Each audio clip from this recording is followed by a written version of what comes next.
6 ans. Il avait commencé 2 ans auparavant. C'est très très emblématique de ce qu'on cherche ici. En fait, je dirais qu'on cherche plus des histoires et des gens que des produits. Plus naturellement, c'est que quand l'histoire est là et que tu as quelqu'un de passionné, qui a une énergie dingue sur son projet, dans la gastronomie, le produit est très souvent au rendez-vous. Il y a rarement de l'écart. Donc ce type-là, c'est un autodidacte. Il vient pas du tout du monde de la bière. Il ne sait rien de la bière, sauf qu'il adore ça. Et qu'il est frustré parce qu'il ne trouve pas une bière à son goût. Le mec, il se lance. Tous les donneurs de leçons de la terre lui tombent dessus en disant la bière c'est comme ci, la blonde c'est comme ça, le blanc c'est comme ça. Il n'écoute rien. Il fait comme il a envie. Dans son garage?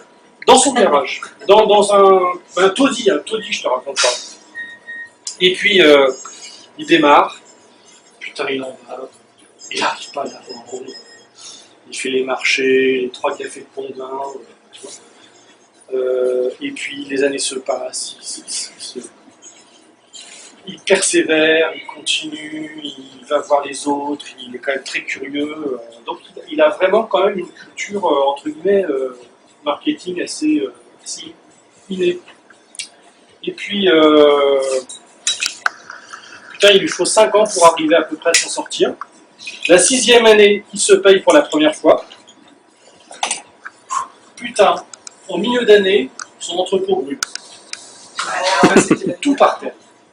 Tout à refaire. Pas d'assurance. Et puis là, il a dit rien ne me fera arrêter. Il repart de plus belle. Et puis, quand même, il gagne des prix.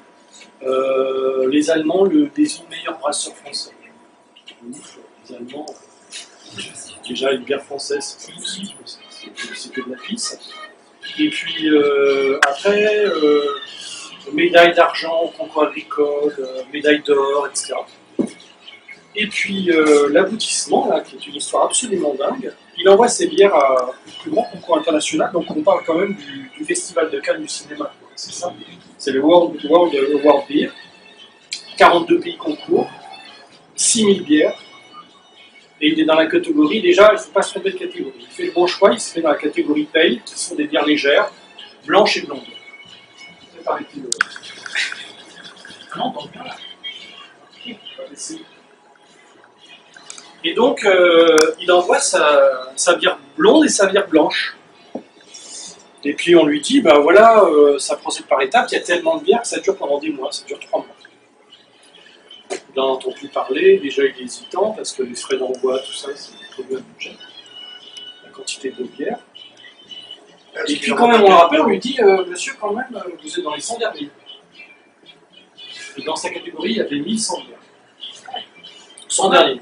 Pour lui, ça y est, c'est l'aboutissement. Déjà, il atteint son objectif. On lui dit, vous êtes dans les 10 derniers.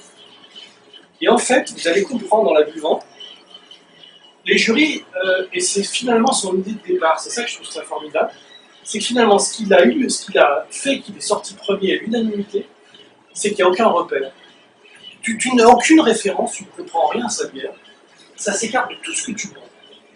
Et les mecs, ils ont été ultra séduits, parce que ça faisait 3 mois qu'ils en buvaient de la bière, tu vois. Puis au final, celle-là, elle n'a rien à voir, elle démarre. C'est un truc de ouf, hyper citronné. Les filles, les femmes.